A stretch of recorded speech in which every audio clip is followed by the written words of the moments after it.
Members, please be seated.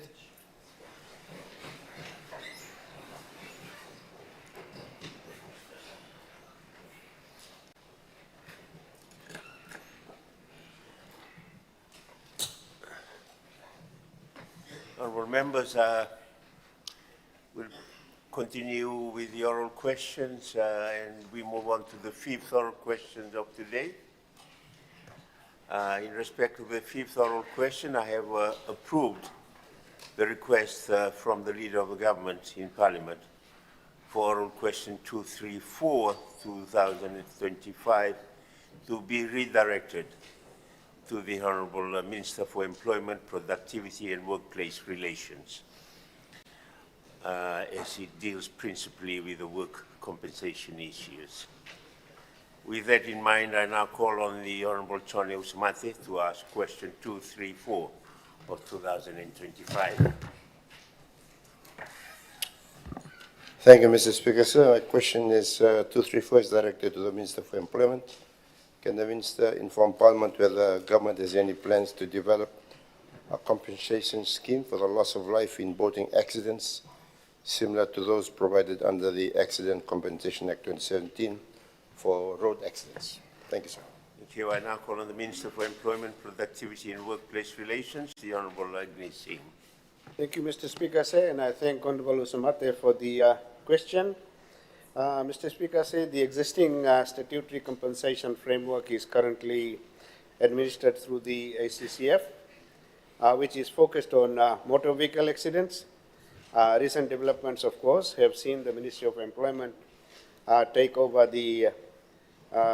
dealing with employment and school-related accidents under the existing no-fault compensation. Mr. Speaker, the workers that are injured on boating accidents or boat accidents are covered under the Accident Compensation Act 2017, and their cases are dealt with by my ministry. However, there is no form of compensation scheme currently to cover passengers.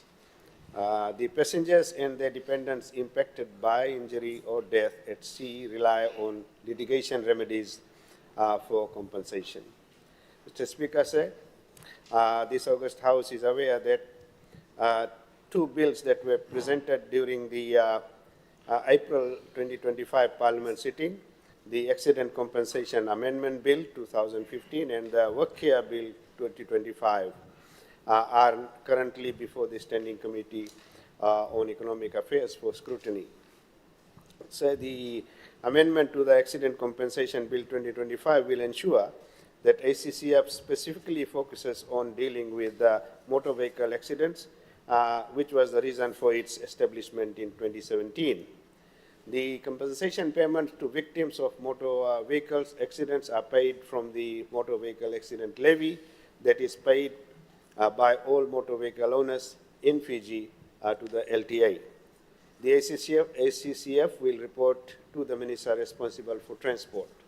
Mr. Speaker, sir, the Maritime Safety Authority of Fiji is developing a third-party insurance scheme to cover loss of life at sea, injuries to passengers or crew, and damage to third-party property. This scheme is still in its early stages. MSF is currently exploring various models, including international best practices, and will subject these to public consultation before formal implementation. Mr. Speaker, MSF will conduct nationwide public consultations to gather feedback on the proposed insurance frameworks, the funding model, implementation timelines, and compliance mechanisms.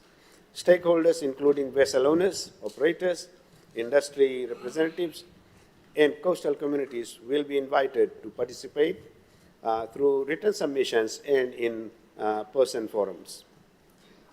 Mr. Speaker, sir, we will explore the options that not only injured workers or dependents of the deceased workers are compensated, but extended to compensate any mishap to boat passengers as well. I thank you, Mr. Speaker.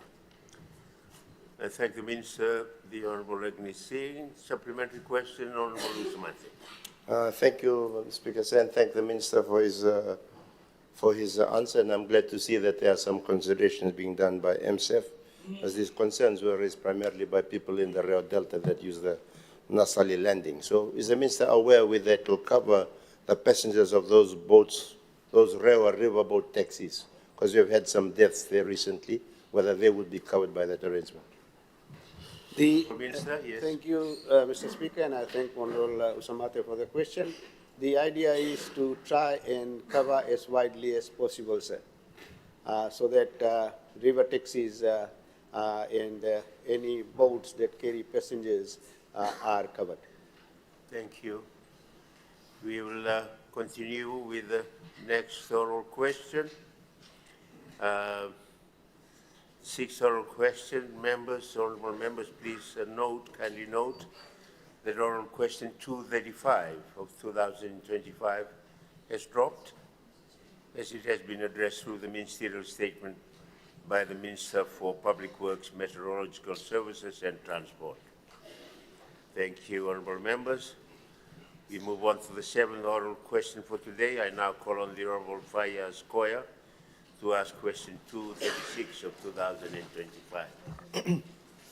Thank you, Honourable Speaker. Speaker, my question is addressed to the Minister for Finance, Commerce and Business Development. Can the Minister inform Parliament what percentage of Fletcher Construction does FNPF own? I now call on the Minister for Finance, Commerce and Business Development, the Honourable Esrom Emmanuel. Thank you, Mr. Speaker, sir. Thank the honourable member for the question. But before I answer the question, I wish to correct the answer I gave yesterday to on Tuesday to Honourable Koya. It's about the World Bank's group debt as percentage of the external debt. While adding it, it is the second largest at around 35.7, and the largest is ADB. And there are four others sharing the rest of 25.5%. For the question, Mr. Speaker, sir, so the question is asking on Fletcher Construction. Just to give a brief background, Fletcher Construction is a business arm of Fletcher Building Fiji Limited, and there are two business arms under the Fletcher Building Fiji Limited. One is the construction business, and the other is the road maintenance business. And Fletcher Building Limited is owned by Higgins Holdings Fiji Property Pty Limited, and that's where FNPF's share is 25%, FHL 25%, and Higgins Group owns 50%. Thank you. Honourable Minister, supplementary, Honourable Koya. Just quickly, just the one small one, Honourable Minister, apart from the actual project at the Westin, in which FNPF owns and Fletcher is doing the reconstruction, are there any other projects that are owned by FNPF where Fletcher, the actual company that we're talking about now, is a part of the construction or development? Honourable Minister. Thank you, Mr. Speaker, sir. I don't have specific questions on, specific answer on that question, whether they are doing any other work. But the investment is quite a strategic investment by FNPF because FNPF is a large equity investor and has invested in various entities in tourism industry, financial sector, telecommunication, properties, agriculture, construction, medical, and amongst others. So all these entities are in companies that are separate legal entities and have their own governance structures, including management, CEO, board, and also other shareholders. and their board representatives. So all those companies under FNPF, including Fletcher, make their own decision through their own boards, and FNPF as a shareholder doesn't directly get involved with those decision making. So those decisions are made at arm's length without any major influence by FNPF. Thank you, Mr. Speaker. Thank you. We now move on to the eighth oral question for today.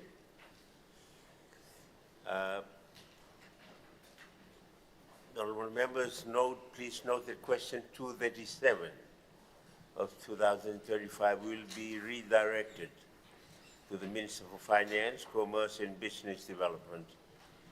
And I call on the Honourable Adipati Tridolo to ask question 237 of 2025. Thank you, Mr. Speaker.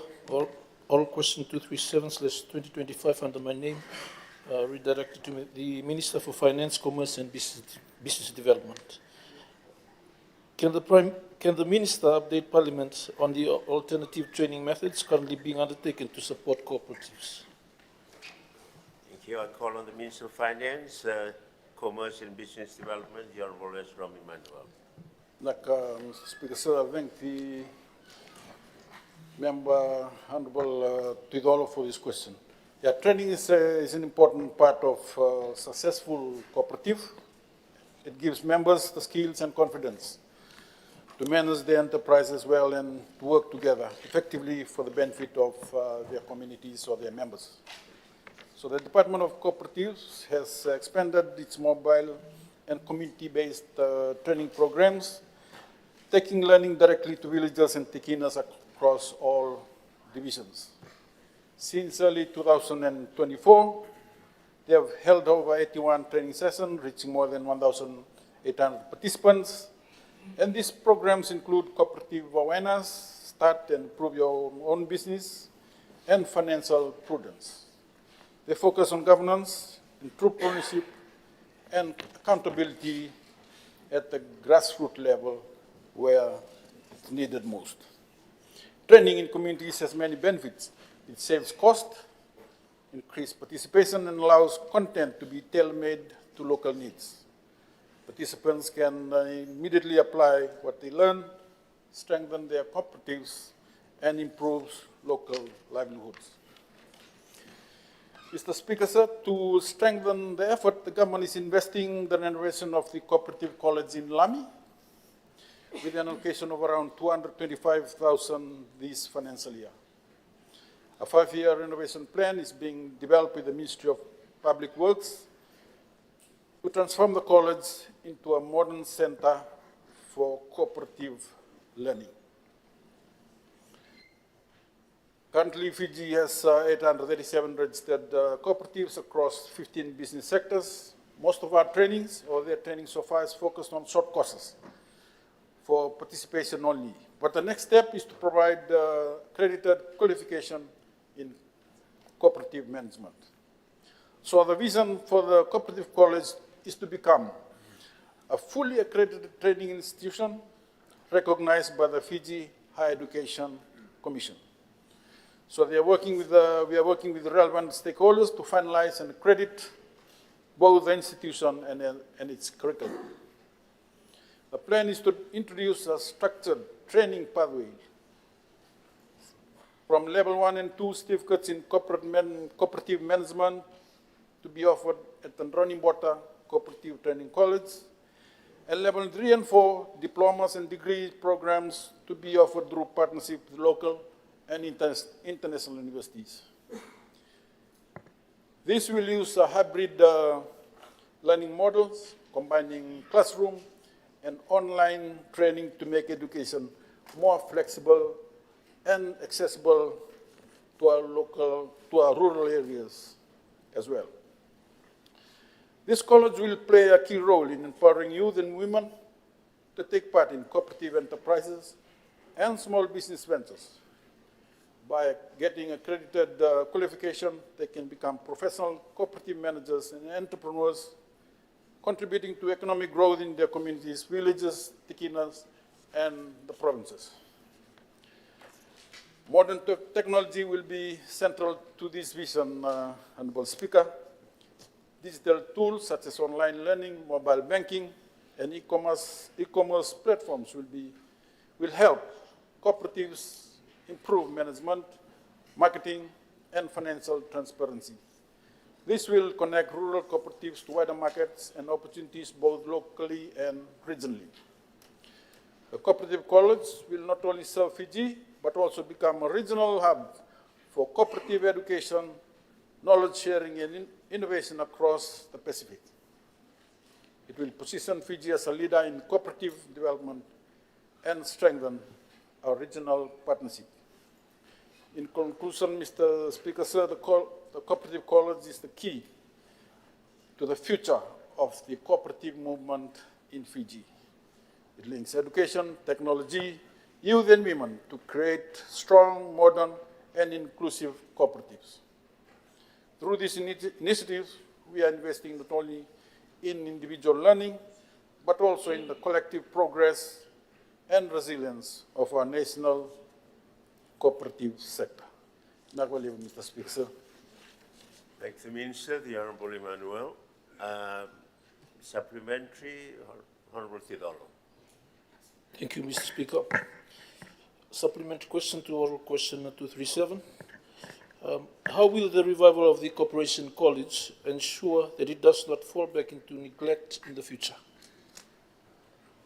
Honourable Minister. Thank you for the supplementary question, Honourable Member. Yes, true. Sustainability will come through as I mentioned, accreditation and partnerships. Once the college is recognized by the Fiji Higher Education Commission, it will operate as a professional training institution, generating income from course fees and partnership. Regular maintenance and performance reviews will also be built into the 5-year development plan to ensure continuity and accountability. Naka. Thank you, Honourable Sharma. The floor. Thank you, Honourable Speaker. Honourable Minister has mentioned about the training institution. My concern is, what are the cybersecurity and data integrity considerations for cloud-based cooperative training ecosystems, especially for cooperatives that are in remote areas? Honourable Minister. Thank you, Mr. Speaker, sir. That is part of the strategic plan or the plans of the cooperative to ensure that the technology or the online training that is needed is put into place or is planned to be put in place before the training is provided. Thank you. We move on to the 9th oral question. Honourable members, as in the last question, please note that question 238 of 2025 will be redirected to the Minister for Policing and Communications. And with that change, I now call on the Honourable Linia Siruratu, the Leader of the Opposition, to ask question 238 of 2025. Thank you, Honourable Speaker, sir. 238 of 2025 is now redirected to the Honourable Minister for Policing and Communication. Can the Honourable Minister inform Parliament on steps taken by the government to improve mobile connectivity and network coverage in Taveuni, particularly in areas where residents currently experience little to no service, Honourable Speaker, sir? Minister for Policing and Communication, the Honourable Ioane Neville-Rua. Thank you, Mr. Speaker, sir. I thank the Honourable Leader of the Opposition for the question regarding steps taken to improve mobile phone connectivity in Taveuni. And I will also take the opportunity to mention the broader progress of Fiji's telecommunications sector. But before I do that, Mr. Speaker, sir, I wish to acknowledge the Honorable Kamikamica for the great work he has done in his previous role when communication was under his responsibility. Thank you, sir. I am also happy to note that the Honorable Leader of the Opposition has taken a very close interest and concern in the developments in Vunualiru. In this particular case, Taveuni also. Honorable Speaker, sir, the government recognizes that mobile connectivity is essential for daily life, economic activity, public safety, emergency response, and social inclusion. Guided by the National Development Plan and the National Digital Strategy 2025 to 2030, we are committed to ensuring that no Fijian, regardless of location, is left without access to reliable connectivity. Mr. Speaker, sir, for Taveuni, the government recognizes the importance of Taveuni as an integral part of Fiji's economy. Being our third largest island and a unique, medium-sized island economy with vast potential to grow its national contribution through agriculture, tourism, and exports. As the garden island of Fiji, Taveuni plays a significant role in driving exports of high-value crops and strengthening rural livelihoods. Mr. Speaker, sir, agriculture in Taveuni supplies an estimated 60 to 70% of Fiji's ndalo exports, underscoring its national importance. And I may sound biased saying this, but the best ndalo is grown in Taveuni. This means there is enormous potential for further growth in the agriculture sector, particularly with better connectivity to support supply chains, access to markets, and the use of digital tools in farming. Mr. Speaker, sir, I am a son of Taveuni, and I understand firsthand the challenges that our communities on the islands continue to face when it comes to mobile phone connectivity and reliable access to telecommunication services. Mr. Speaker, sir, today, Taveuni is serviced by 6 Vodafone towers and 5 digital towers, providing coverage across most of the island. Together, both operators support over 9,000 active SIM cards in Taveuni, demonstrating the growing demand for digital connectivity and communication services among residents, farmers, tourism operators, and visitors. Over the past few years, both major operators have upgraded most of their networks in Taveuni, from the legacy 2G and 3G services to up to 4G LTE, improving mobile data speeds and call quality for local communities. These upgrades mean that residents of Taveuni, including those in villages that historically had weaker signals, can increasingly access the internet on their phones and devices. However, Mr. Speaker, sir, we recognize there are still pockets of Taveuni with weak or no mobile connectivity, especially in areas where communities have expanded into previously unconnected regions. The Ministry and the Telecommunication Authority of Fiji, or TAF, will continue to focus on these areas to ensure that improved connectivity supports the growth of Taveuni's economy and its communities. I have the coverage map here, Mr. Speaker, sir, from both operators, and I can easily share it with the Honourable Leader of the Opposition. It just basically depicts where the weak spots are, the red spots are. The Ministry and the TAF constantly encourage operators to invest in new or upgraded base stations to target these remaining coverage gaps, particularly in the remote parts of Taveuni.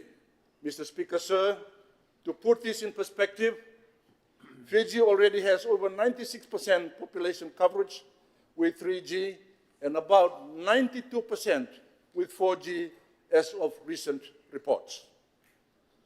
Mr. Speaker, sir, a cornerstone of our strategy to connect all Fijians, including those in Taveuni's hard-to-reach areas, is through the Universal Service Obligation, or USO, project. Under the Telecommunication Act, all licensed operators contribute a levy to a Universal Service Fund dedicated to expanding communication access in underserviced areas. This fund will enable us to deploy an innovative solution in remote communities, a satellite-based managed double Wi-Fi network model using low Earth orbit, or LEO, technology. Starlink is perhaps the most well-known company that expanded the use of LEOs. The solution will have a small satellite dish and solar-powered Wi-Fi hotspot installed in the community, linking through the satellite constellation to provide broadband internet to phones and devices in the vicinity. In phase one of this project, Mr. Speaker, sir, the 126 rural sites across Fiji have been equipped with satellite-supported Wi-Fi connectivity at a cost of about $3 million. This initiative will directly benefit over 11,000 Fijians who have been excluded for far too long. For Taveuni and other rural areas, coverage gap assessments are being undertaken by the Telecommunication Authority of Fiji, and this will inform the next phase of deployment sites. Once assessed and implemented, Taveuni communities currently without mobile reception will receive an immediate connectivity solution. The universal service rollout is truly a game changer for rural connectivity in Fiji. Once implemented, villages in remote parts of Taveuni will be able to make WhatsApp, Viber, or messenger calls, access e-government services, or receive emergency messages via an interlink in their village. This resilient system features solar power with 2-day power autonomy and remote monitoring, exemplifying our commitment to bridging the digital divide. I take this opportunity to mention the 5G, as I've alluded to earlier. Honorable Speaker, sir, I'm also pleased to inform Parliament that Fiji has recently entered the 5G era. And this particular project has 3 phases. We are now moving on to phase 1, phase 2, and phase 3. Taveuni is included in phase 3. I thank you, Mr. Speaker, sir. I thank the Minister, the Honourable Naval Rua, for his response. Are there any supplementary? I recognize the Leader of the Opposition. Thank you. Before I ask my supplementary, Honourable Speaker, I just want to assure the Honourable Minister for Policing and Communications that due to his absence from Taveuni, I am making the visits because I think he's more concentrated now in Naitashiri. And let me convey to the Honourable Minister, sir, that the stakeholders in Taveuni appreciated the response that was given to their concern, probably to the then Honourable Minister. And the problem was fixed. According to them, a helicopter came and probably did some movements in the discs and whatever, only for a while, and then it sort of got worse again. So I would just plead with the Honourable Minister if we are looking at the 5G plans, again, the importance of the economy, and if this can be, the Honourable Minister can give an assurance that they will relook at the issue again. Thank you, Honourable Speaker, sir. Minister. Mr. Speaker, sir, that is well noted. Pinak. Thank you. Honourable Kumar. Yes, sir. Thank you, Mr. Speaker, sir. I thank the Minister for his response. He spoke very broadly on connectivity and not specifically on Taveuni. Of course, he spoke on Taveuni, but broadly as well. As a new minister responsible for communication, I would like to ask him, how is he going to improve the connectivity even in urban centers? People are facing problem with connectivity. on and off, the internet comes, it goes, and it's becoming a big problem. Even in Parliament, we face that problem. At home, too, it drops. And yet, the consumers keep paying the bill, but they're not receiving that level of service. Thank you. Our Minister. Honorable Speaker, sir, again, that is well noted. This is just my first week. It is not an excuse. And we will look into that, Mr. Speaker, sir. Thank you. Honorable Koya. Thank you, sir. Honourable Minister, just a quick question. With the rollout of, I'm not sure if you might be able to answer this now, but with the rollout of 5G that's currently happened in and around the BT level, etc., will all your work that's required in Taveuni coincide with rolling out the 5G in Taveuni? Honorable Minister. Mr. Speaker, sir, let me just mention at this point, there are three phases, as alluded to earlier. This is a clear, deliberate project by the relevant authorities. On phase 1, 2025 to 2026, the focus will be on the economic centers and tourism hubs in Suva, Nandi, and then around, ensuring our busiest corridors and facilities can immediately access. This is the high-profile one. On phase 2, 2026 and 27, it expands 5G to Nasinu, Lami, Lambasa, and Sabsabu, extending the benefits from the Northern Division and pre-urban areas. Phase 3.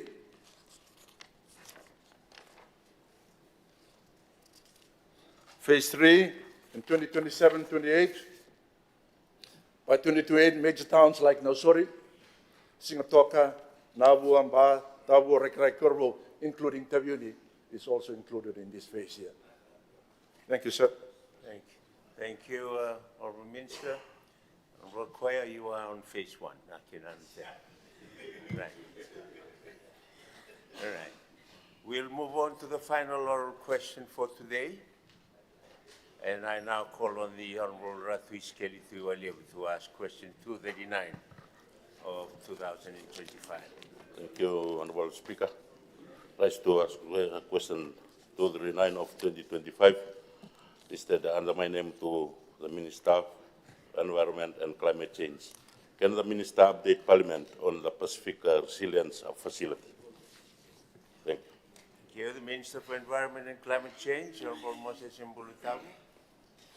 Thank you, Mr. Speaker. Sir, I thank the Honorable Skeleti for the question. Mr. Speaker, sir, the Pacific Resilient Facility was established by the Pacific leaders to build a resilient of communities to the impacts of climate change and disaster events.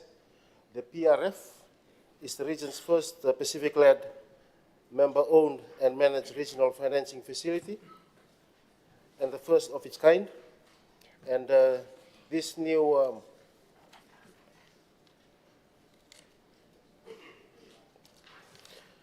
financial institution seeks to address the critical gaps in global financing architecture and ensure the predictable financing can be accessed by vulnerable Pacific communities. For decades, we have struggled with the procedures and requirements that have hampered our ability to access global finance. The finance we have accessed is often managed by third parties, fragmented and ill-equipped to provide direct support to communities. Standards and safeguards based on international blueprints continue to complicate and even prevent our efforts to directly fund community-based projects. And few of our financing arrangements we have access to are well positioned to support the range of small but meaningful investment that we need to replicate across hundreds of villages and communities across the Pacific. The PRF, Mr. Speaker, sir, is the Pacific's homegrown financial innovation in action and seeks to enhance tangible interventions to increase our resilience to climate emergency. The PRF will provide simplified access to finance and not contribute to the overboarding of debt. The PRF concept was established by the Pacific leaders in 2017, and post-COVID, the PRF model was revived to produce a reframed and redesigned PRF concept that was endorsed by the leaders in 2023. Over the course of this process, there has been a proactive effort to fundraise and capitalize this new financing arrangement. To date, 167 million US has been pledged by international partners and Pacific Island forum members. The aim is to raise $500 million USD by 2026 and move towards a total capitalization of 1.5 billion US by 2030. The PRF will provide both grant for communities as well as broader grants for climate and disaster resilience project for Pacific governments. Mr. Speaker, sir, in August 2024, at the Pacific Islands Leaders Forum meeting, a decision was taken to domicile this new institution in the Kingdom of Tonga. Following that decision, a legal drafting group was established to draw up an international treaty establishing this new institution while progressing the work required to operationalize the PRF through the development of policies, procedures, and fund design. Mr. Speaker, sir, earlier this year, at the Pacific Islands Forum Leaders Meeting in Honiara, the Honorable Prime Minister, along with other leaders, signed the treaty establishing the PRF, and member countries now have begun the process of ratification.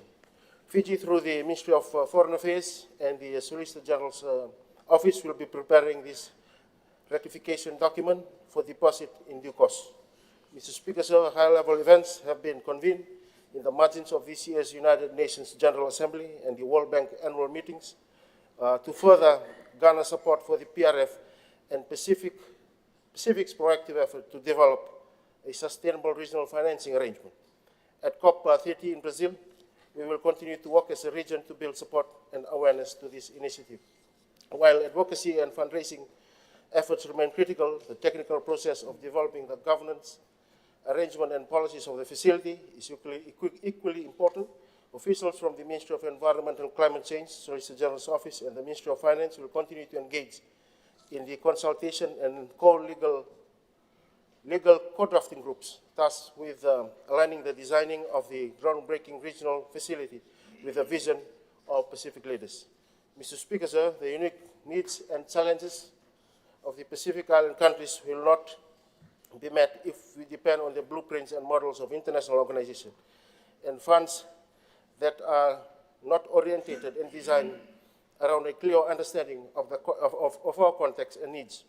We continue to recognize the importance of designing national and regional funds and funding mechanisms from bottom up, and now have a landscape of homegrown funds and financing arrangements that we must continue to nurture and grow from major regional initiatives such as the PRF. We increasingly recognize the importance of defining the financial architecture around us and risk involved with relying too heavily on external financial models to shape our future. Mr. Speaker, sir, we continue to work closely with the Pacific neighbors and regional organizations to ensure PRF can deliver effectively. We expect the first call for proposal for community projects to be launched at the 55th Pacific Islands Leaders Forum meeting convened in Palau in August 2026, with granting to commence in early 2027. Mr. Speaker, sir, it is critical to get that design right and ensure that the Pacific Resilience Facility establishes itself as a fundamental and long-term part of a collective resilience building effort. We now value, Mr. Speaker, sir. Thank the Minister, the Honourable Mbulitavu. Any supplementary, Honourable Koya? Yes, sir. Thank you, Honourable Speaker. Honourable Minister, can you briefly explain to us how the resilient facility will be governed, because it's owned by our own? How will it be governed?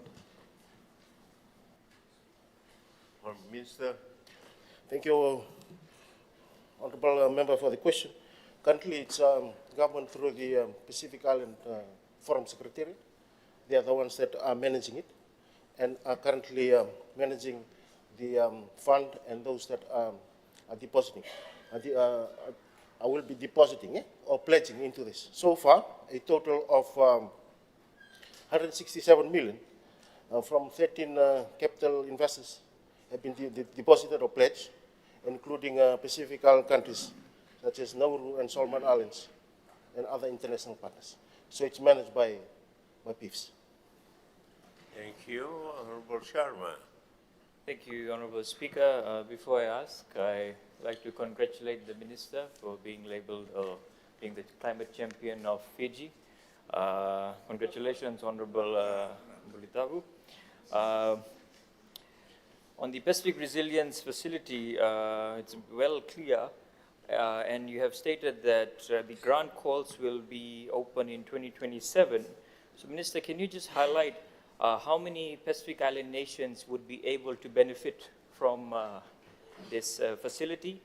And is there any particular key areas in Fiji that we are looking into to tap these funds into and boost locally owned initiatives that are sustainable and resilient? Honorable Minister. Thank you, Honorable Speaker, sir. Good question from the Honorable Rene Sharma. It has just started, as I've said, currently launched, and also we're still moving around to get pledges from the Pacific Island countries and also the international communities and partners. At the same time, this is specifically homegrown, and as I've alluded to in my answer, and it will benefit all Pacific communities, so all countries in the Pacific will be benefiting. And how will Fiji benefit? Fiji will have direct access to predictable community grants and can align its project pipeline, climate resilience measures, relocation, rural electrification. These are some of the areas that will be covered through this PRF funding window in our belief. Thank you. Honorable members, that was the last oral question for today. We will now move on to the written questions. First written question, I now call on the Honorable Viam Pillay to ask his written question. Thank you, Honorable Speaker. Honorable Speaker, I rise to ask question 240 of 2025. And the question is to the Honorable Minister for Multi-Ethnic Affairs and Sugar Industries. Thank you, Honorable Speaker. Thank you. I call on the Minister for Multi-Ethnic Affairs and Sugar Industry, the Honorable Charan Singh. Thank you, Mr. Speaker. Mr. Speaker, I wish to table the report. The report is there. Thank you. And it's the Secretary General, Honorable Minister. Thank you.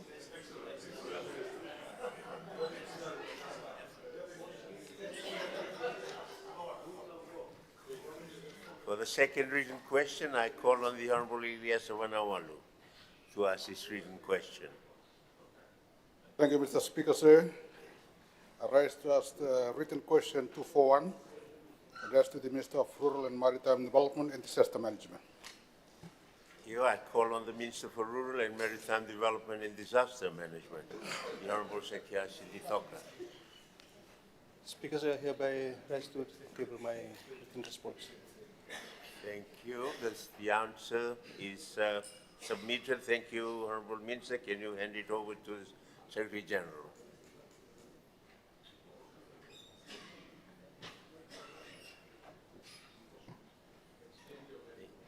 Thank you. The third oral question for the day. I call on the Honorable Hem Chand to ask his written question. Thank you, Mr. Speaker. I rise to ask written question 242 of 2025. The question is to Minister for Education. Chair, I call on the Minister for Education, the Honorable Aseri Randondo. Thank you, Honorable Speaker. I hereby table my response according to the standing order.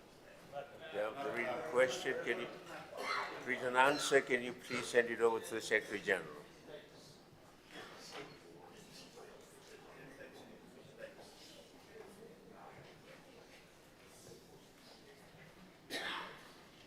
Thank you, honourable members. With those three questions that answers have been submitted to the Secretary General, the question time is now over. I thank you. We'll move on to the next item. Secretary General.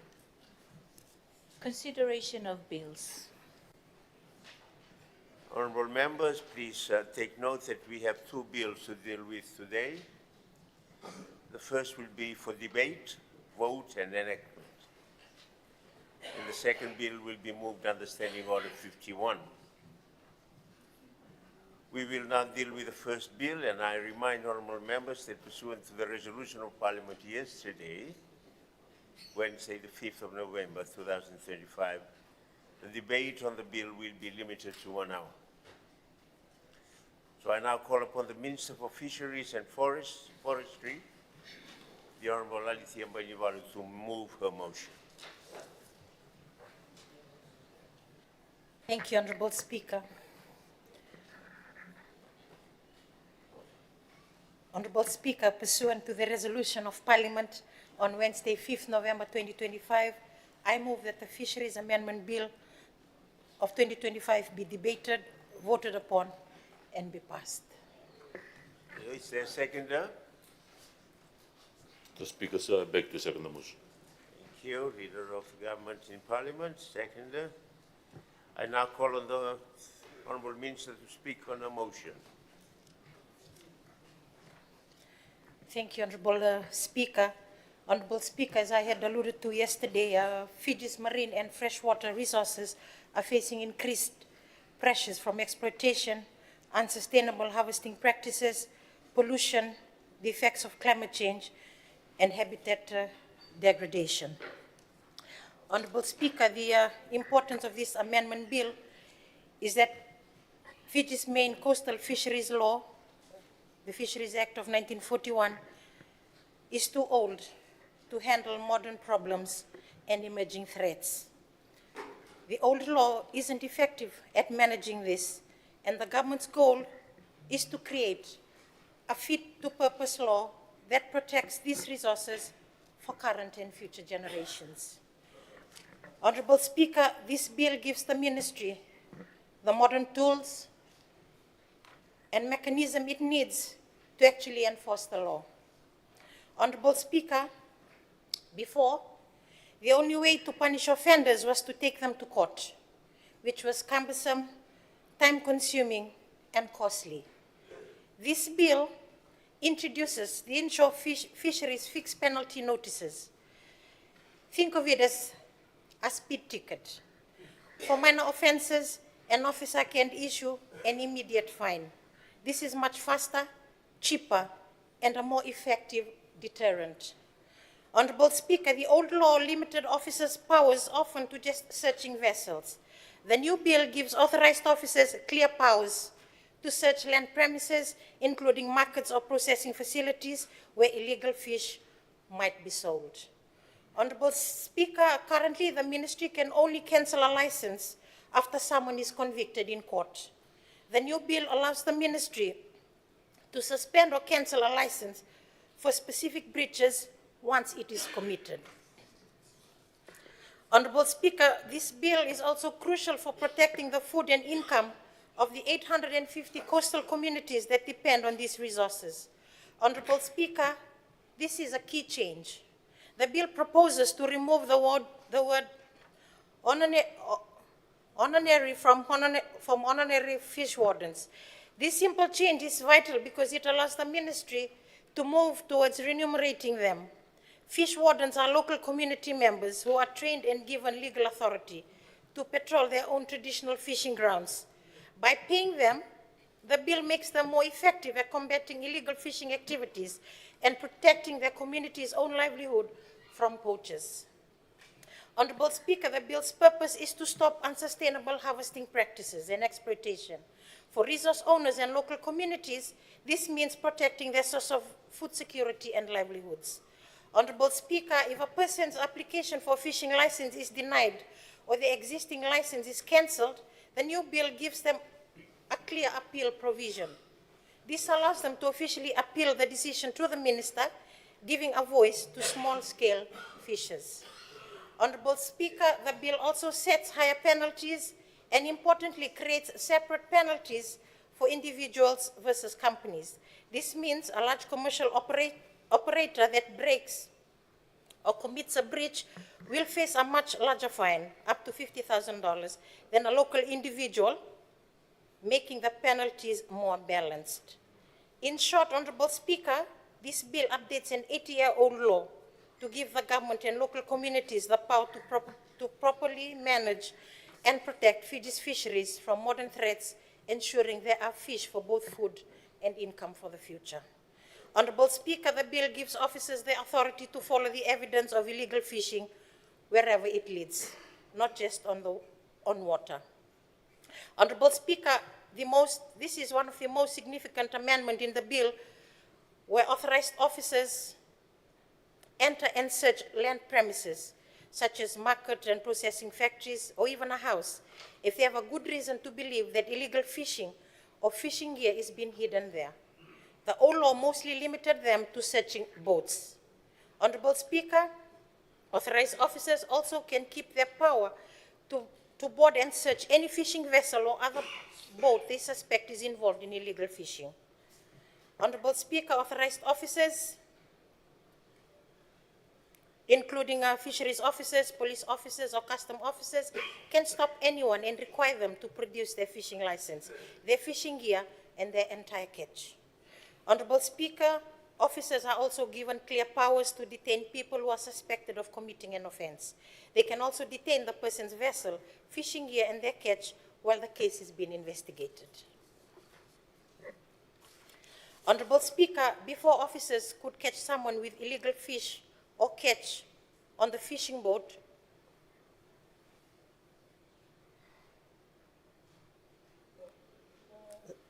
Honorable Speaker, before officers could catch someone with illegal fish or catch on the fishing boat, but now they could easily go after the person on land who is buying and selling it. Now they have the powers to follow the entire chain. They can search the boat, detain the fisher, and then go to the market or processing facility where the catch is being sold. This makes it much harder for people to profit from illegal fishing. Honorable Speaker, to make sure this works, the law also introduces very high fines for anyone who obstructs or refuses to let an officer do their job, up to $20,000 for an individual or $50,000 for a company. Honorable Speaker, the Ministry will continue to make every effort to ensure that its legal instruments that are developed during this review process are done in a conducive manner with the Marine Resource Unit's interest at the heart and the emerging demands of the coastal fisheries sector in Fiji are appropriately addressed. Thanks, Minister. You will note that the Minister was given 8 minutes only to introduce her bill, and that means the speaking time for each of the intervener will be limited to 5 minutes each until the last 8 minutes of the hour, which will then be given back to the Minister to close the debate on her right of reply. So now the floor is open, and I invite any member who wishes to contribute to the debate on the bill. Deputy Prime Minister. Thank you, Mr. Speaker, sir. I rise to speak in support of the Fisheries Amendment Bill 2025. I congratulate the Honourable Minister for Fisheries for bringing this 80-year-old law into Parliament to be changed to suit the times we live in today. Honorable Speaker, sir, in my province of Nandrongan Navasa, we fish in this inshore area. We don't fish beyond the reef. And this is from the coastal area all the way from Namatakula all the way to Momi and those areas. And it's very important for us, Honorable Speaker, to protect our fishing.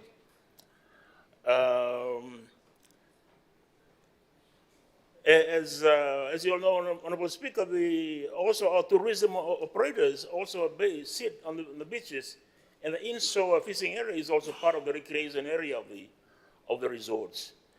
And it is important for the growth of tourism that we preserve the marine life in those coastal areas. As you know, nature today is a huge part of tourism, and people come to Fiji natural resources is a huge part of the attraction. We'll also want to see a lot more MPAs, Honorable Speaker, now that we take stewardship of inshore fishing areas. We'll also, for some of us, there will be the MP on the Tambu. I remember in my district of Vubu, we had Tambu for 5 years. And it's amazing, Mr. Speaker, sir, the way marine life regenerates. Within months, from my balcony, I could see a sangha on the beach near the water. You know, where I live about 20 yards from the sea, and I could see a trevally. And that's what happens when your MPA, when your Tambu is put in place.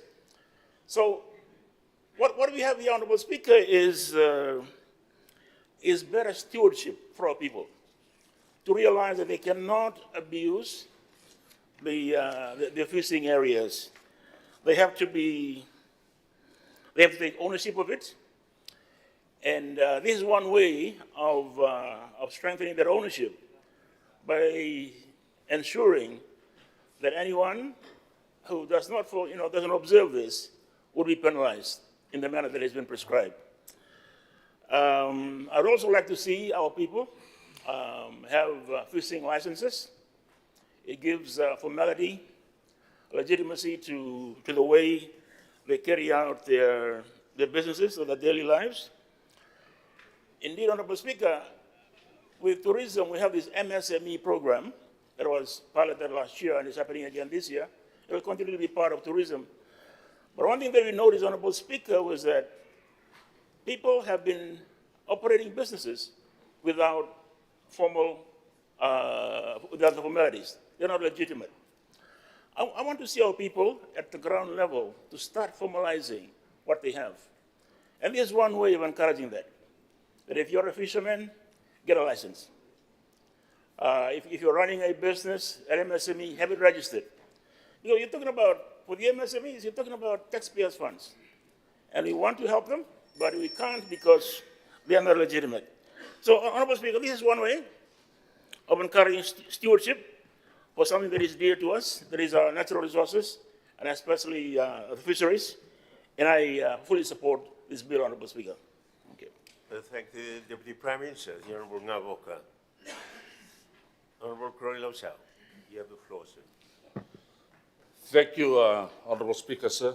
Thank you for allowing me to contribute to the Fisheries Amendment Bill of 2025. Honourable Speaker, my contribution will be based on the penalties and fines dealt under Section 8.1 and Section 9.2b. In the short time that I had a glance on the bill, prompted me to quantify the penalties and to try and identify if there was special concession to resource owners holding license and would fish in their own traditional Ngoli areas. I was surprised that there is no concession given, and thus the question I raised yesterday, this was the reason. Honourable Speaker, I was surprised that the Minister of Justice and Acting AG became emotional and questioned what I had done for the resource owners when I was in government. I was surprised as the bill did not cover my contribution to the resource owners as previous Minister of Fisheries. Honourable Speaker, for the benefit for the Minister of Justice and Acting AG, I could list the amount of work that I had carried out, visiting all the islands in Fiji and contributing to their livelihood, which also include the smallest community in Nangelilewu in the Kaunrawe. And this visit, I included, all the visits that I had done included resource owners. Unfortunately, Honourable Speaker, due to limitation, I will not be able to list the work carried out by the Ministry of Fisheries from 2017 to 2022, but I wish to address the bill as a consequence and repercussions to resource owners, as there is a need to relate this bill to the resource owners. Honourable Speaker, this bill will basically penalize the resource owners if they carry out any illegal activities within the Ngolingoli areas. This bill will penalize people who collect kai in the rivers and seashells along the coast. This bill will penalize them. If they carry out any illegal activities, they will fall under this umbrella. What I had looked for is that there must, you see, Honorable Speaker, the EEZ in Fiji is managed by government. Fishing vessels pay fees to go and fish. The resource owners, they have not been given funds. We had worked out a funding mechanism where fees are paid to resource owners averaging from $1,000 to $5,000, depending on the level of the fishing activities and the resources that is taken out of their Ngolingoli. That scale basically gives them the opportunity to benefit from the resources. What the government is doing now is actually penalizing them without giving money to the resource owners so that they can be paid for being depleted with the resources, and the resources that are within the Ngolingoli be taken out. We are basically putting the cart before the horse. I urge government to pull this back. Let the fees be qualified, be given to all the fishermen that go out and fish in the Ngolingoli. They pay the normal fees from 1,000 to 5,000, and then you include the traditional Ngolingoli owners under this bill, and even if they are charged and penalized, they are benefiting from their own resources. This is the main question. And I'm asking government to withdraw this bill, and I understand that there is going to be another bill that will be brought back to Parliament. Include this bill within that, because that will gel in that the resource owners have been paid for the utilization of their own resources, and then when you put out this bill and penalize them under these sections, Honorable Speaker, it's 40,000, it's 3 months, 6 months. We are not compensating them. Let's compensate them for the resources that they are losing. Pay them the resources, and then charge them, and you can find them. But you're basically hitting them hard on both occasions. Thank you, Honorable Speaker, sir. Thank the Honorable Corilla Visau. Are there any more speakers on that? Honorable, can I call on Honorable Lalambalabu first, please? First, and then I'll come to the attorney. Thank you. Thank you, Mr. Speaker. So I rise in support of the motion, and just want to speak from the perspective of a resource owner, someone who was in our committee of our Ngolingoli Tokowata for the Honroven Tuniloa, for which myself and the Honorable Wasarongo are members of. From the perspective of traditional resource owners, per se, I can say that I support this bill. For us, Ngolingoli Tokowata Tuniloa, we are well, it is a well-formed Ngolingoli committee with members, and we fully rely on the inclusive agreement of all the Turanganyabusa within our Ngolingoli.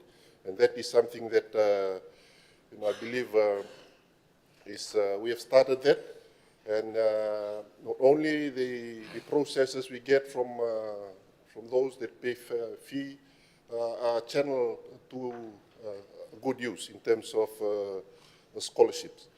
So whenever we have meetings and complaints come up in terms of illegal fishing going on, and mind you, I believe this bill is specifically for those that are fishing for commercial purposes.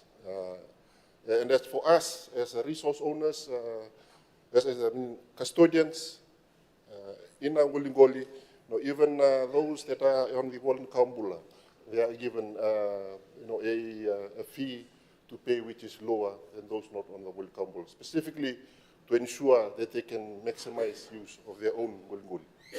And in terms of sustainability, Mr. Speaker, sir, we only give out maybe 5 licenses, endorsed licenses per year for Sasalu and deep sea fishing. So, Mr. Speaker, I fully support the motion, the bill as it is, because it will assist us as traditional resource owners, because in terms of looking after the welfare of what is being given to us for free. And for us, even after all this time, we've trained the wardens to look after the Ngolingoli. But after that, what we can only just do is just sit from the shore and look at the ocean and see people doing illegal fishing and so forth. So for us, Mr. Speaker, sir, and on this perspective of a member of a traditional Ngolingoli owner, I fully support the bill, and I look forward to its implementation and also the inclusion of the fees, of the fines as well, because that is something that we really need, is a deterrent. So with those few words, Mr. Speaker, sir, I fully support the bill. Thank the Minister, the Honourable Dr. Ratulana Malabu.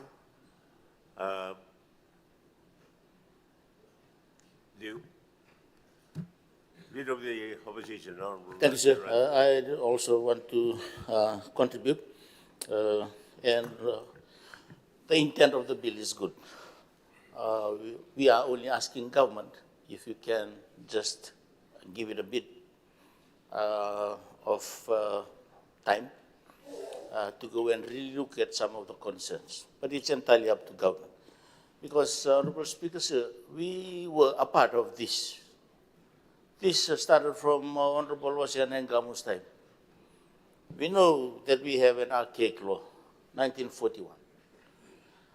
And if we look at the E2K administration, I can say in my own observation, Honourable Speaker, sir, that things about our land are well structured as compared to our marine resources. Probably because of the development that, the immediate developments that took place back then. But it's time that we relook at this, but we have to be careful as well because of cross-cutting issues and how it affects the different stakeholders and the benefits out of it, not only in terms of food and nutrition security, but most importantly, economic security as well, Honourable Speaker, sir. As I've stated, we have been a part of this. And it took 3 years. We have done 3 years of consultation prior to the elections in 2022. There were, I remember, 2 provinces, the Konrowe and Ba, who had some strong objections on parts of this bill, Honourable Speaker, sir. I'm not sure if government is aware of that, but probably that's something that we need to go back into. They have raised some of their concerns. As I've stated, the intent is good, but there are also some concerns from our own communities, meaning Itoke communities, meaning Ngolingoli owners. And we need to listen carefully to that, because the responsibility of this House is to ensure that whenever we pass a bill for that purpose, we ensure that all the key concerns and the good intentions behind it are all achieved, and of course sets up well for the future. I've talked about structures. The Honourable Tunambuna knows very well what they went through in Tikinanandi, in Bua, where his village, probably and a few others, have decided not to be part of the Tikina because of the governance structure. As we all know, if I may say it in the Itoke vernacular, in Ngolingoli ni karakana dokobat. E lawiti nga mo edaki. Sa sen nga mo turana ratu mauduna. Or tuke na turana ni abu severata sa telindu angai. That was the problem that they, when Bulinandi signed, they had problems. There are some issues, Honorable Speaker, sir, and we need to approach this very, very carefully. There are benefits in it, but let's be aware of, because it will affect Anantaviokan, and of course, makes it difficult for Veteran Vanua and the Itoke administration. Perhaps the big concern is on the penalty. Honorable Minister, when it was developed, there were two components of the licensing.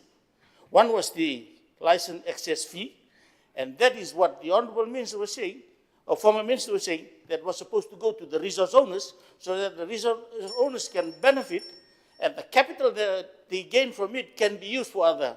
We need to empower the wardens. Most of the boats and the engines are coming from Ministry of Fisheries rather than. If we can sustain and resource our own activities, then we can be in a better position to police our own. Because if we can't influence it, then we don't own it. Just like our big EEZ. We need the resources. That is why the establishment of the licensing then, Mr. Speaker, was under two categories. The licensing fee, access fee, that goes to the resource owners. And I think there are categories too within that, taking into consideration the special circumstances and needs of the Ngolingoli owners. And then we have the management administration fee, because that is the one that goes to government, because government then will do the, these are some of the, and again, the concern is how they will be affected because of the penalty clause. We leave it to government. The intention is good, but we have also raised our humble plea to government. We can just quickly go and have a look at this, bring it again in the next sitting of Parliament, which is just in 2 weeks' time. Perhaps give it to the committee, but let's get a good bill rather than just rushing it, and then we have some problems later. Thank you, sir. Thank the Leader of the Opposition, the Honorable Seru Ratu. I now call on the Minister for Justice and the Acting Attorney. Can I just invite Honorable Nindam first before I... Speaker, sir, I rise to contribute to the particular motion raised by the Honorable Minister for Fisheries. As a traditional Ngolingoli owner as well for the Ngolingoli of the Bono of Sebo and Nalawa in Ra, I wish to make my contribution this afternoon. I believe the opposition has taken this out of context. This bill only deals with minor amendments, particularly on the issue of deterrence, particularly on the fines, raising the fines and other preliminary issues that are discussed in the bill, which for me, it will assist the Ngolingoli owners. Particularly, it will empowers fisheries wardens. Now the ministry can appoint fisheries wardens, particularly the Turangani Korus and those who are already available there on our coastal villages, especially for those villages who have Ngolingolis. Like to go out of the context as stated by Honorable Correia Labisau and Honorable Leader of Opposition, Honorable Speaker, I think that's very, I can't believe that they will go that far. Because this bill is only on the regulations, particularly on the fines and all this. It's a minor amendments. It will help Ngolingoli owners, particularly on the issue of sustainability and conservation, will conserve our Ngolingoli. As the Honorable Deputy Prime Minister has elaborated, the fishes that are no longer there in our Ngolingoli now, it will be coming back because there are a lot of illegal Ngolingoli, illegal fishing going on in our Ngolingoli. There's no doubt about it. It's going on. And this law, it will make work easy for fisheries officers, the Ministry of Fisheries, it's now will be going, we don't have to go to court and take all these, prolong all these cases with evidence and all this. It will be becoming more, it's more like a strict liability offenses. So this bill is particularly on that. I don't know why the opposition is going that far to make it more political in this House, Mr. Speaker, sir. It's a good move, Honorable Minister of Fisheries. I congratulate you on this amendment, and I support this bill before the House. Thank you, Honorable Speaker. I thank the Honorable Ratunil Damu. Now I'll give the floor to the Minister for Justice, Henrik Tingasoni. Honorable Speaker, for once, both sides of the House talking about the paramountcy and the safeguard of Oitoke interests and customary rights.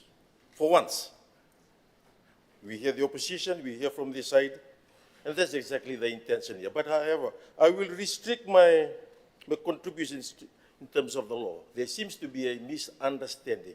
The bill that Corosau and the leader of the opposition referring to, that's about to come. This one is just to address the inadequacy in terms of enforcement. They have been advised by DPP that cannot rely on a policy.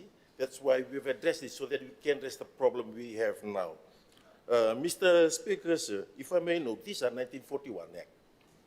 What did the opposition do during the time they were here? We have fixed this. Next year, I'm told by the first quarter of next year, we'll bring the inshore fishing. This is to address only the inadequacy here. And if you look at clause 4, it gives the power to the appointment of authorized officers. It empowers the minister to appoint authorized officers. This enables the creation of a multi-agency enforcement mechanism, allowing fisheries, police, and customs officers to act jointly, strengthening surveillance and rapid response, especially in coastal and border areas. There is a provision where you can appoint, where you can exempt villages from license. The power into 28.3. The minister has that powers. No, not everyone in the village needs to have a license. However, Mr. Speaker, so why that is covered in the bill that is currently being vetted by Solicitor General's office, because that will undergo through wider consultation. We acknowledge the problem. We are here to fix it so that our officers, enforcement officers, can actually go and do the work.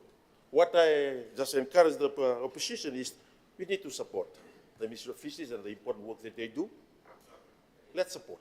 Let's show where our commitment lies by supporting this bill. Thank you. I thank the Minister and the Acting Attorney, Honorable Suranga. Honorable Usamate. Thank you. Thank you, Mr. Speaker, sir. I think as has been stated, the bill to some extent addresses the large problem that has occurred in terms of inshore fishing. I remember when I was part of the Committee for Natural Resources a few years ago, fishermen told us now they have to pay four times more fuel to catch the same amount of fish that they used to catch in the past. So we understand that there's a lot of issues with illegal fishing.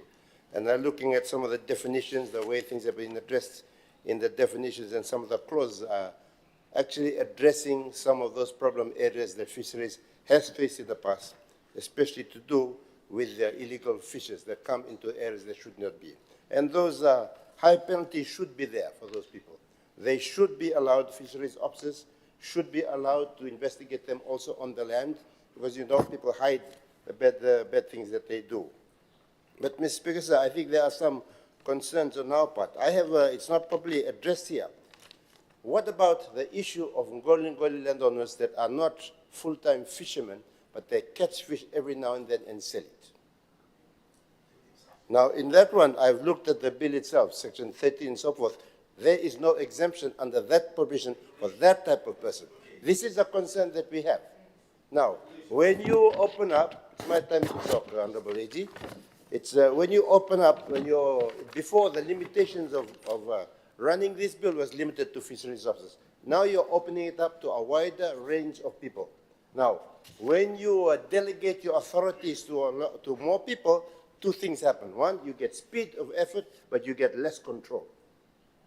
Delegation leads to this. You get speed of getting things done, but you have less control.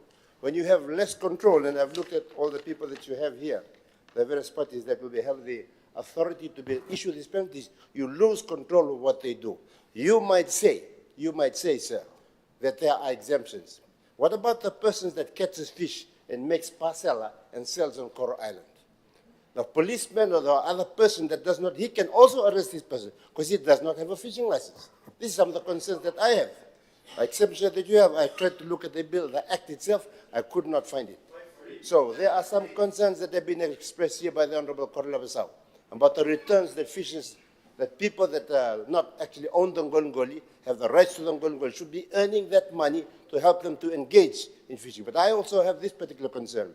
When you delegate to a broader group of people, you lose effective control over them. There is also then the opportunity then for bribery and all of these things that happen outside the control, because it happens all the time. It happens all the time. These are the realities of the situation. When you have big, they can do this. And they can also interpret things that can have an impact on the people that go out and fish just to sell fish here. No, you go to the villages, people are selling fish. Somebody who doesn't understand the mindset of what you have in fisheries would use that and treat that person as an unlicensed trader and penalize them. That is one of my concerns that I have, Mr. Speaker. These are some of the concerns that need to be ironed out. The Honorable Attorney General is saying some exceptions. I have not seen that in this, and I have also not seen it in the act that exists. That is one of the concerns that I have. On that note, I have a lot of caution about how, when you extend the policemen that you can have, and you don't have much control of them, how are they going to react to the powers that are given to them when they interact with these people? Whether they are fishermen coming from other parts of the country, or the Ngolingoli owners themselves, trying to catch the fish for sustenance of their families, maybe selling some just to help their own lives. That is one of my concerns, Mr. Speaker. I thank the Honorable Usamate for his contribution. Honorable Mulatau, you have the floor, sir. Honorable Speaker, sir, thank you for giving me the floor. Mine will be from the perspective of Ministry of Environment and Climate Change. We totally in support of the bill for an act to amend the Fisheries Act of 1941 on the basis of biodiversity protection and conservation. We have issues of overfishing now, and the equipments that are now in the definition. For example, let me read hydraulically or otherwise assisted by mechanical, electrical means. These are things that are now in the definition of fishing gear.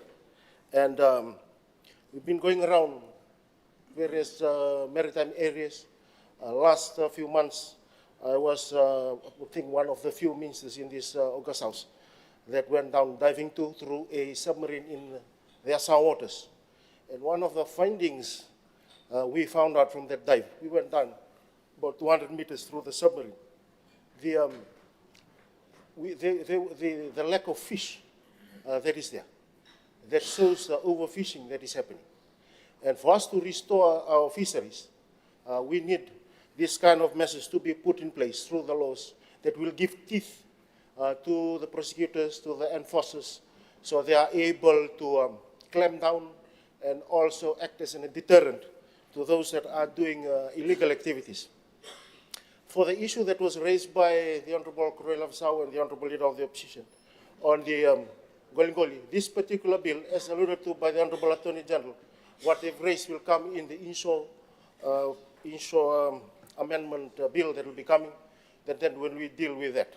But be rest assured, and also all Ngolingoli owners and Itoukes, that this bill doesn't affect our customary fishing rights.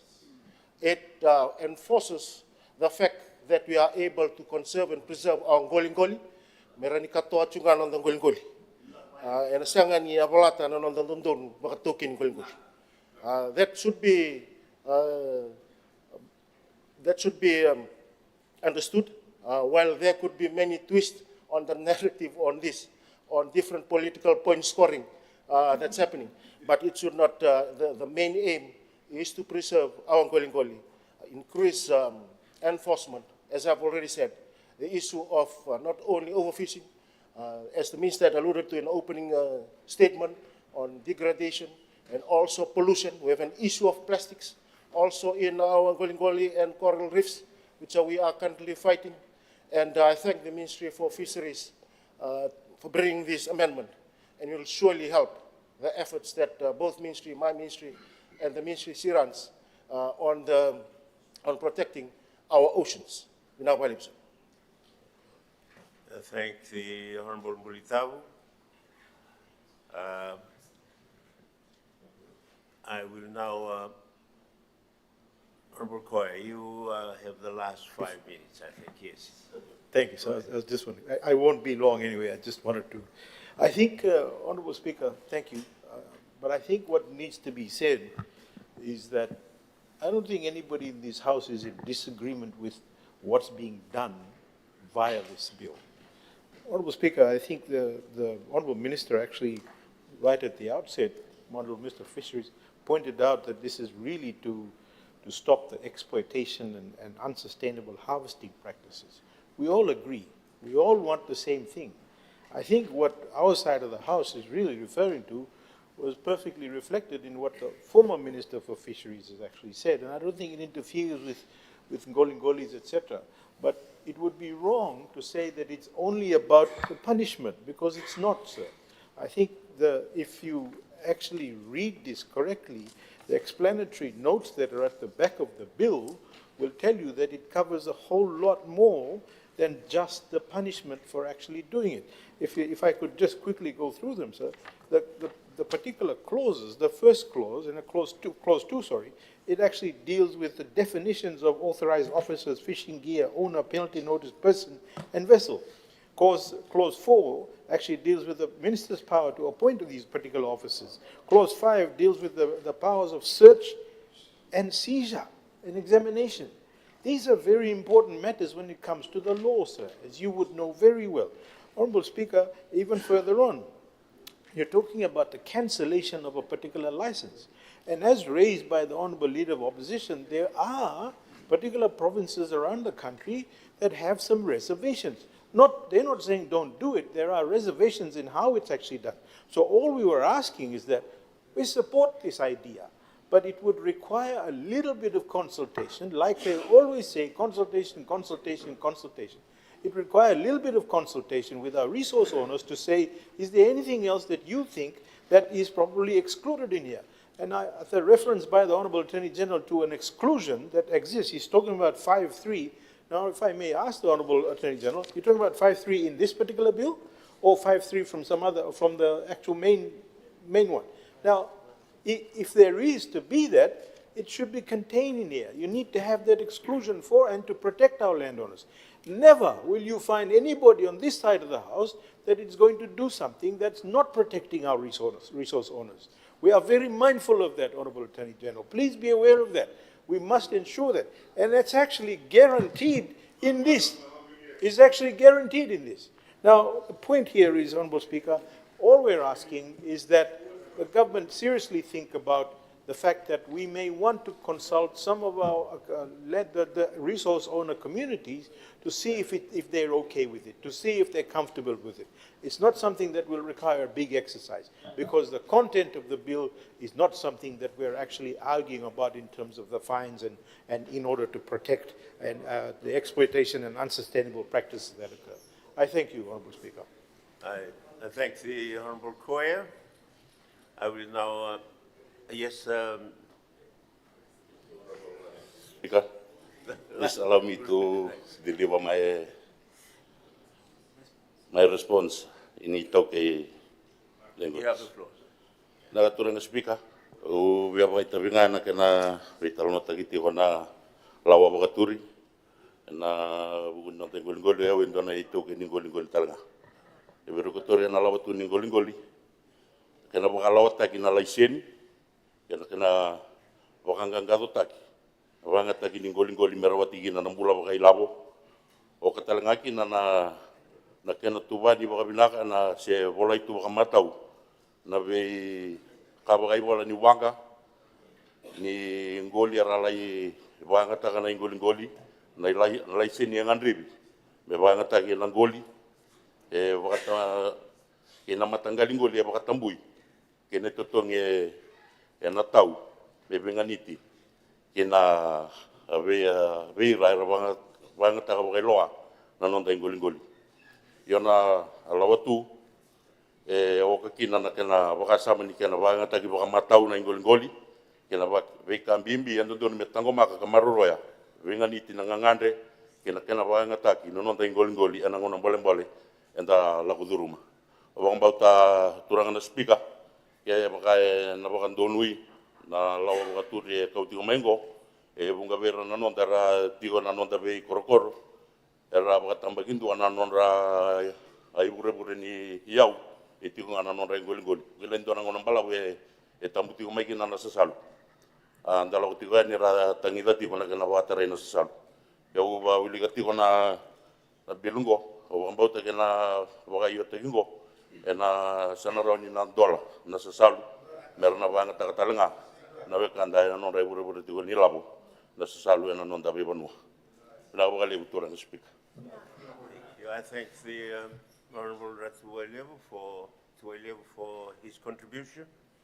Now I will invite the Honourable the Minister Banivalu to speak in reply. Thank you, Honourable Speaker. Honourable Speaker, I sincerely thank the honourable members who have contributed to the motion on the Fisheries Amendment Bill. Honourable Speaker, I'd like to assure the members that the Fisheries Act in its entirety is currently under review and now sits at the Solicitor General's office. We are waiting for comments on our first draft before we can take the bill out for consultation. And I assure my colleagues on the other side of the House that I've noted the concerns and the comments that they have raised. And Honourable Speaker, before I take my seat, I would like to ask my colleagues on the other side of the House if they can support the Fisheries Amendment Bill so that the Minister of Fisheries, the fisheries officers, and those who are authorized under the Act to carry out and address the deficiency in the current form of the Act. Menasaka. I thank the Minister, the Honourable Banivalu. The Parliament will now vote. The question is pursuant to the resolution of Parliament on Wednesday, 5th of November, 2025, that the Fisheries Amendment Bill 2025 be debated, voted upon and be passed. Does any member oppose the motion? No. As no member opposes the motion is agreed to unanimously. Secretary General. A bill for an act to amend the Fisheries Act 1941, enacted by the Parliament of the Republic of Fiji.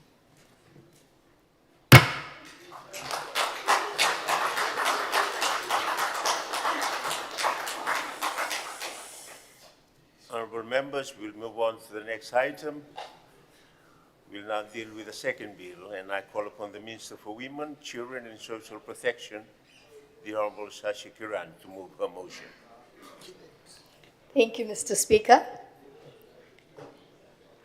Mr. Speaker, pursuant to Standing Order 51, I move that the Adoption Amendment Bill 2025 be considered by Parliament without delay, that the bill must pass through one stage at a single sitting of Parliament, that the bill must not be referred to a standing committee or other committee of Parliament, and that the bill must be debated and voted upon by Parliament on Friday, 7th November 2025, but that 1 hour be given to debate the bill with the right of reply given to me as the member moving this motion. Thank you, Mr. Speaker. Thank you. Is there a seconder?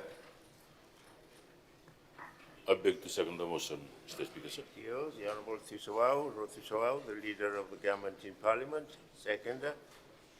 I now call on the Minister for Women, Children and Social Protection, the Honourable Kiran, to speak on our motion. Thank you, Mr. Speaker. Honourable Speaker, Honourable Prime Minister, Honourable Ministers, Assistant Ministers, Honourable Leader of Opposition and Members of Parliament.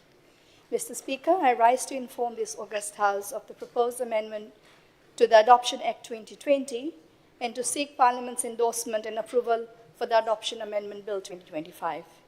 The purpose of this bill is to strengthen enforcement, close policy gaps, and improve the overall implementation of Fiji's adoption framework. Mr. Speaker, the Adoption Act 2020 was enacted to modernize Fiji's domestic and inter-country adoption processes, aligning them with the Article 21 of the United Nations Convention on the Rights of the Child and the Hague Convention on Protection of Children and Cooperation in respect to inter-country adoption. The Act was designed to ensure that all adoptions are child-centered, uphold the best interests of the child, and prevent illegal or unethical practices.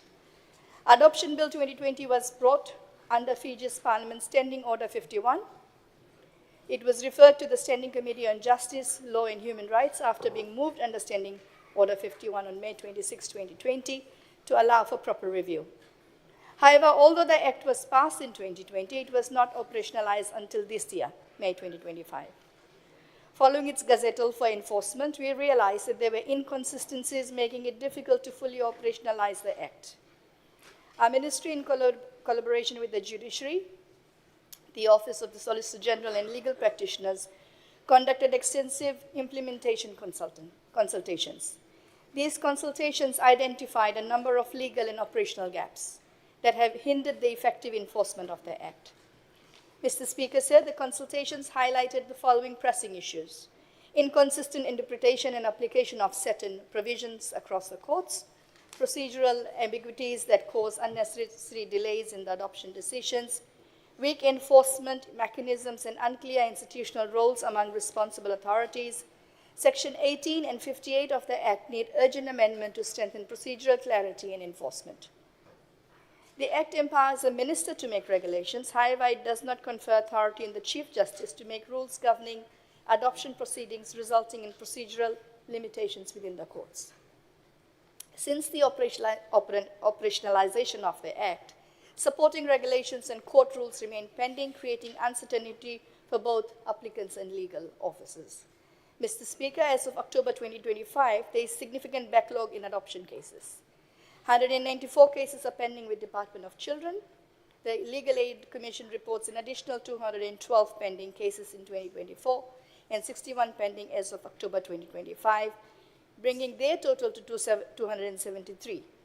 So all in all, more than 400 children who could be placed in stable homes are denied this opportunity as we discuss this amendment. The urgency of this bill lies in the need to provide clarity, consistency, and efficiency in adoption proceedings, ensuring that the welfare of the child remains paramount.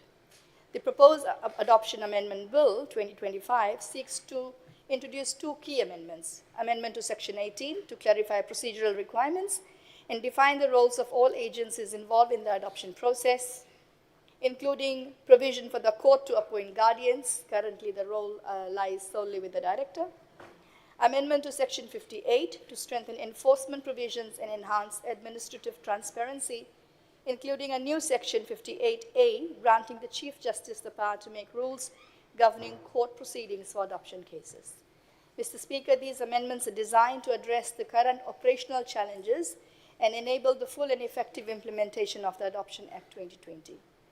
They'll streamline the adoption process, clarify responsibilities, enhance judicial efficiency, and ensure alignment with Fiji's international obligations. Above all, these changes will reinforce the principle that every adoption decision must serve the best interests of the child. In light of the urgency and national importance of this matter, I respectfully request that the bill be considered under Standing Order 51. Mr. Speaker, this bill represents more than just a legal amendment. It's a reaffirmation of our collective duty to protect, nurture, and secure the future of every child in Fiji. And because it's administrative and operationalized in nature, I hope we could consider it. Thank you, Mr. Speaker, sir. Thank the Minister, the Honourable Shashi Kiran. Honourable members, the floor is now open for debate on the motion. At the end of the debate, I will invite the Honourable Kiran to exercise your right of reply. Honourable Usamati. Sorry, thank you, Mr. Speaker. I thought you had given us permission to stand up. But once again, Mr. Speaker, I think the bill appears to be a small bill, and as the It is a small bill, in fact. But I think I raised because of the issue again of 51. While it may appear small, some of the issues that were raised in the debate earlier comes to the fore. I'll give you an example, Mr. Speaker, if you do. When we were talking about the issue that I had raised in the fisheries bill, I talked about the danger of it affecting Golingoli owners who then catch fish to sell. The learned attorney had then quoted Section 5 of that particular act, where he says there's an exemption. Section 5 of the act, under 5.3, which he quoted, let me just say what it is, Mr. Speaker. It says, I'm going to give you the example. No, yes, it's out of order. Can you just proceed with the? That's from my ruling. Just please, you can address that in some other means, but certainly not when you are debating a different. Okay. My point, Mr. Speaker, sir, is that the section of the legislation that he had quoted as giving an exemption, if you read it, does not give an exemption. It does not give that exemption. So what I'm saying is, when we don't have the opportunity to look at the bill in full, through a committee, going through the full process, those little things will be left out. And I'm just pointing one that has happened here today, right today, when I checked what the attorney said and found that it was wrong. When we do not have that opportunity to discuss things fully, to give time, we can then identify these problems. When we are not given that opportunity, giving it today and debate it tomorrow does not give us enough opportunity or to talk to others about this so we can get the other way of looking at things. When you look at something, you see it only from your point of view. When you give it to us, when we talk to other people, we get other points of view. And I'm raising this because this just happened today in the bill that we have just passed. We did not argue against that bill because we did not like it, because we thought there could be some flaws. What he has proposed today was proven here. I've just checked the bill that it is not correct. Right. You've said Thank you, Mr. Speaker. Thank you. So you're not referring to the adoption amendment, are you? Okay, right. Okay. Who's the Honourable Wasarongo? You have the floor. Thank you, Honourable Speaker. I think the Honourable Minister has clarified the timelines very well. The timelines are, in 2020, the Principal Act was brought into this House, or the bill as it was, and it was passed under Standing Order 51, right? 2020, the substantive bill, hold on a minute, then they failed to operationalize it. So they sat with the Act from 2020 until we decided when we came, and out of everybody else's complaint, the court system complained, the ministry complained, practitioners complained, ultimately those who are affected, they raised their complaint. So the Honourable Attorney brought it into operation, the Minister brought it into operation, and when it came into operation, they hit hiccups, policy and operational challenges. And these challenges are addressed in this bill. There are quite a few. They're even fewer than the ones that were proposed in the Fisheries Act. And there's a difference. Yesterday's was an act or a bill that was proposed by the Honourable Minister to correct something that was done many, many years ago. This one is correcting something that they brought into the House in 2020. And so if we're going to wait another 2 weeks or wait another session of Parliament, so the session of Parliament comes to an end in December, then it gets prorogued, and then we go back and revive it again next year. What's going to happen is the numbers that have been cited in this House by Honourable Kiran is going to continue to increase, and they're going to continue to pile up on the tables of Legal Aid Commission, of the Director for Social Welfare, and everybody that we are supposed to be serving are going to continue to be affected. They're very small amendments. And again, I do the same exercise that I did yesterday. There's a few of them there. They can allocate these little cosmetic changes all amongst themselves, return 24 hours later, and we can still have a decent conversation about this tomorrow. I support the Honorable Sashi Kiran in raising this under Standing Order 51. I thank the Minister, the Honorable Mosoromo. I recognize Honorable Maharaj. Thank you, Honorable Speaker. I didn't want to actually speak, but just a few clarification. As a former chair of Justice, as a former chair on Justice, Law and Human Rights, this particular report was presented to my committee. Yes, under 51. As I alluded yesterday, no issues of using 51. I think the way it was presented today is fine. No issues with that as well. But it did went to the committee, Honorable Vosorongo. It's still under 51. It went to the committee. Committee had a vast consultation on this particular bill. We were initially given 30 days, but we took more than 6 months to scrutinize this particular bill. And I think this can be verified by Honorable Musase Bulitawu as well. One thing that we did place in our recommendation was that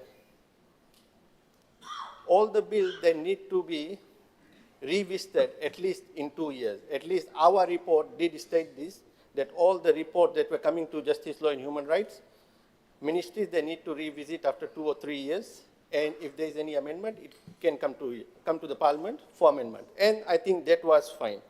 The problem over here is, when you do this, you start blaming the previous government. It was sitting there. 2020 till 2022, and the government changed. If I heard right, the minister said this particular bill was operationalized this year. That means from January 2023 or late 2022 in December, when this government came in, they were also sitting with it. So if they were sitting on it for past 2 years, what is the rush that we actually have to pass tomorrow, and we can't wait for another 2 weeks? You people waited for 3 years, almost close to 3 years for it to operationalize, and now you are saying, trying to justify. As I'm saying, use of 51 is not an issue, but the reason actually given over here just to say that the previous administration or the previous committee didn't do its job, this and that, blah, blah, blah. Please, let's curse it. Let's not play politics with these kind of things.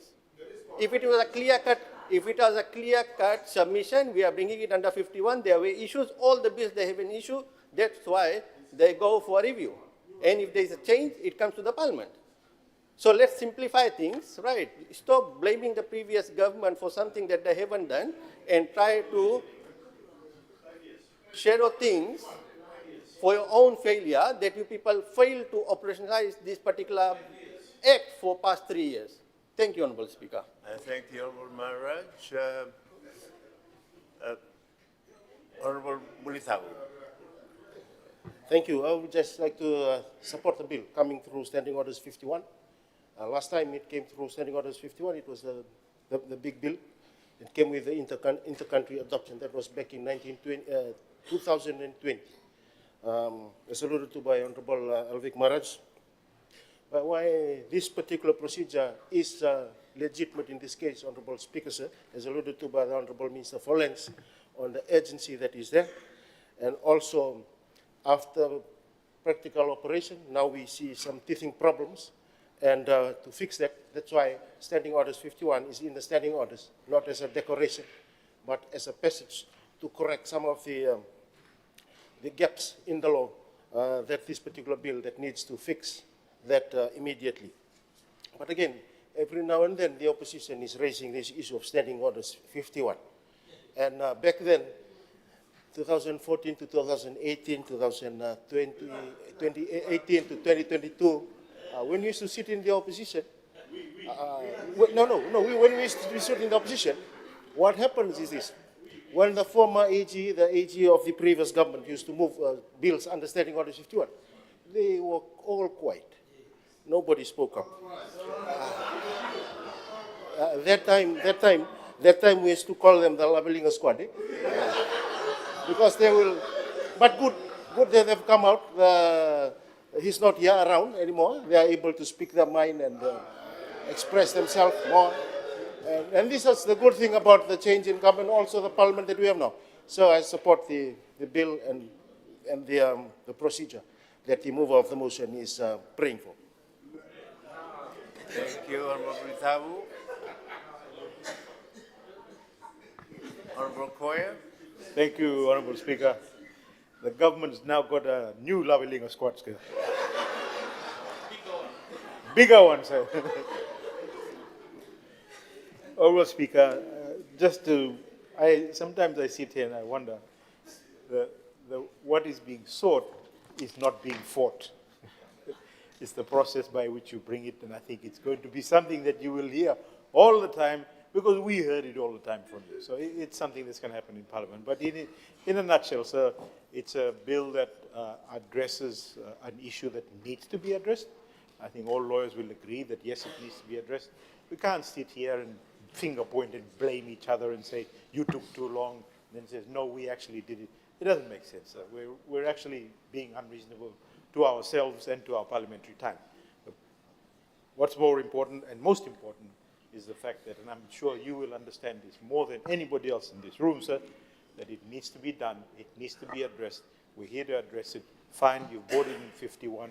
Fine, you're not going to go through any consultation exercise, but the content of this is actually a good thing, and I think you will find support in this, Honourable Minister, from this part of the House with respect to the bill formally when it's actually come to the vote. So, thank you. Thank you, Honorable Koya. Honorable Ratu Valalamuri, do you wish to address? Thank you, Honorable Speaker. I would like to just make a contribution to the motion that is before the House. The real question here is whether the bill is really urgent. And the Honorable Minister has clearly highlighted the urgency of this bill. It is halting the work in the judiciary, it's halting the work of the ministry in terms of the adoption, legal aid, whatever cases that come with respect to the adoption. This bill is urgently needed, Honorable Speaker. And to come by way of Standing Order 51, which the standing orders clearly allows that, I see that there is no problem with that. And to the other side of the House, this is not new. We've done this before, and I also concur with Honorable Wasarongo. 24 hours is not new to the other side of the House. You will come back tomorrow with a few amendments to go. And the request for this bill to come through Standing Order 51, Honorable Speaker, as the Honorable Minister says, it is clearly urgent. So coming by way of Standing Order 51 is very, very important for this bill. Thank you, sir. Thank you. Last intervention from the Minister for Justice and the... Yes, thank you, Mr. Speaker, sir. Just for the record, there are only 4 bills tabled under Order 51, the police government this year. 16 bills tabled, those were the budget consequential bills. Tabled are under Standing Order 51, referred to Standing Committee 9, and normal process 4 bills. So basically what we are saying, we are being responsible about using Standing Order 51. Honorable Speaker, may I refer to on the 9th of February 2022, in this House, there was a debate on a Commission Inquiry Amendment Bill under Standing Order 51, and I quote Honorable Ngavoka. Here we are after 9 p.m., after a long day, we are given these bills to be debated tomorrow for an hour. I do not have a problem with the tobacco and other bills, but this one here, you need lawyers to look into this. Who on this side of the House would understand the implications of what is here? This is a disgrace. On the same day, Mr. Speaker, sir, there was other bills that were tabled under Standing Order 51, the Fiji National University Amendment Bill, and the Tobacco Control Amendment Bill. But if you look at the adoption bill, and as articulated by the Minister and Honorable Wasarongo, it's very simple. Mr. Speaker, sir, I returned from New Zealand during the Fiji Day celebration, and this was one of the questions put to me. These are questions that were put to us as lawyers way back in 2020, 21, 22. So there is an urgency to address this. There's urgent need to process the pending applications and provide permanent homes for children, particularly for our residents, members of Fijian diaspora living abroad. The technical nature amendments do not alter the substantive principles of the 22 Act, but enables its implementation. There has been extensive consultation already conducted by the Ministry of Women, Judiciary, Legal Aid Commission, Fiji Law Society, and Office of the Solicitor General. This was held about 3 weeks ago, Honorable Speaker, which was chaired by my office to address this particular problem. The humanitarian imperative where each day of delay prolongs uncertainty for affected children and families. The adoption amendment bill is not introducing a new policy, but rather it activates and operationalizes the framework Parliament already approved in 2020. By passing this bill this week, the Chief Justice will issue rules of court immediately after commencement. The relevant rules and regulations are in its draft form to be finalized soon. The Ministry of Women and Department of Children to begin processing the backlog of cases. The families and children awaiting legal adoption to be finally be united in accordance with the law. And this is a child protection and welfare priority for government and demonstrates Fiji's commitment to the rights and well-being of the children, and particularly for the coalition government. I fully support the use of Standing Order 51 to introduce this bill. Thank you, Mr. Speaker, sir. Thank you. Honorable Kumar. Thank you, sir. Thank you for this opportunity. I don't know whether the Honorable Attorney General was listening to what Honorable Koya had said. We support the bill. There's no question about it. Right. And in fact, I've got a proposal right now, and we don't need to divide the parts to every member on this side. In fact, our proposal is, sir, if you want, we can go through it now and pass the bill, because we have no objection. That's what we are saying. So that's the proposal that we are putting across, sir. Right, thank you. I will now call on the Minister for Women, Children and Social Protection, Honorable Kiran, to speak in reply. Thank you, Mr. Speaker, and thank you to all the members who have contributed. It is something that, as everybody has alluded, it's a court process that is being halted by some discrepancies. That's what is we are trying to correct. So I thank you for your support to the opposition members for making this happen, because it is really the life of 460 children in the balance right now. So once again, I thank you, and I look forward to the passing of this tomorrow. Thank you, Mr. Speaker. Thank you. I saw the Honorable Kumar signaling that they in support, and I shouldn't go through the process, but I have my own procedure to follow. So bear with me. We will vote. So the Parliament will now vote. The question is pursuant to Standing Order 51. That the Adoption Amendment Bill 2025 be considered by Parliament without delay, that the bill must pass through one stage as a single sitting of Parliament, that the bill must not be referred to a standing committee or other committee of Parliament, and that the bill must be debated and voted upon by Parliament on Friday, 7th of November 2025, but that 1 hour be given to debate the bill with the right of reply given to the Minister for Women, Children and Social Protection, as the member moving this motion. Now, does any member oppose the bill? No. I hear none.